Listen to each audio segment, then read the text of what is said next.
جی کراچی میں اس وقت بارش کا جو سلسلہ ہے وہ شروع ہو چکا ہے اور بڑی تیزی سے بارش جو ہے برسنا شروع ہو چکی ہے۔ کل بھی 12 بجے جو ہے وہ کہا گیا تھا موسم کل دوپہر کے ٹائم بارش ہوگی، لیکن کراچی میں کل بارش نہیں ہو سکی تھی، لیکن آج جو ہے 12 بجے بارش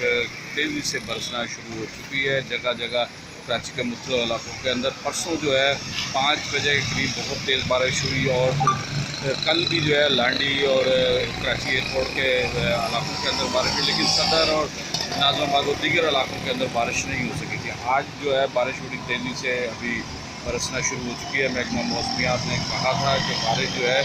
وہ 6 جولائی سے جو ہے کنٹینیو ہوگی اور وہ اس وقت ہو رہی ہے۔ اور کراچی کا موسم جو یکدم گرم تھا، اب آپ دیکھ رہے ہوں کہ موسم انتہائی ٹھنڈا ہو چکا ہے اور بادل اس وقت آپ دیکھ رہے ہوں گے کہ بادل بالکل آسمان پہ چھائے ہوئے ہیں اور اس وقت بارش جو ہے بڑی تیزی سے برسنا شروع ہو چکی ہے۔ اور کراچی جو گرمی سے بھرپور اور لوڈ شیڈنگ جہاں بہت زیادہ تھی، جس کی وجہ سے شہری بہت پریشان تھے، اب شہری سکون میں آ گئے کیونکہ بارش نے جو ہے گرمی کا زور توڑ دیا ہے اور مسلسل جو ہے وہ بوندا باندی کا سلسلہ اب شروع ہو گیا ہے۔ اس کے بعد جو ہے تیز بارش کا امکان ہے اور کراچی کے اندر تیز ہواؤں کے ساتھ جو ہے بارش